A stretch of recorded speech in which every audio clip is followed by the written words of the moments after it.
Protesta antiqeveritare e zhvilluar përpara kryeministrisë është shoqëruar me publikimin e një platforme të plot kërkesash, të cilat organizatorët i adresojnë qeverisë dhe kryeministrit Edi Rama. Dokumenti u lexua para protestuesve nga Dritan Goxha, i prezantuar nga organizatorët si ish pjesëtar i ushtrisë shërimtare të Kosovës. Në qendër të kërkesave qëndron ndërheqja e menjëhershme e kryeministrit dhe e qeverisë, krijimi i një qeverie teknike dhe tranzitore me mandat 1 vjeçar. Protestuesit kërkojnë gjithashtu ndryshime kushtetuese që sipas tyre do të garantojnë barazi përpara ligjit dhe do të nënshtrohen miratimit përmes të referendumeve popullore. Mes propozimeve të tjera përfshihen ndryshime në kodin zgjedhor, rishikimi i rregullave për financimin e partive politike dhe vendosja e një kufiri prej 2 mandatesh për postin e kryeministrit gjatë gjithë jetës politike të një individi.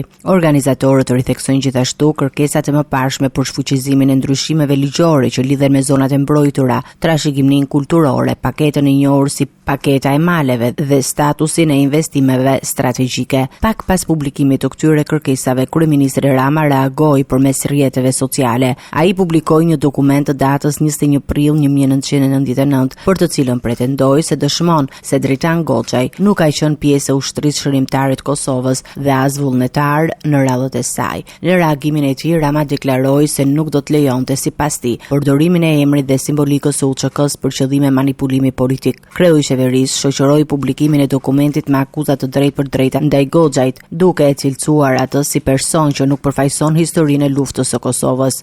Rima, jo për një manipulator gjysëm taliban e gjysëm mitoman, po për krejt botën, sikur të ma fali, nuk e hell një pikë balte mbi flamurin e UÇK-s. Dhe kush bën shaka me ndërhyrje agresive të Iranit në këtë protest, do ndihet shumë i turpëruar kur e vërteta të dalë në shesh, pasi e tërë kjo mjegull histerish digjitale të shpërndahet.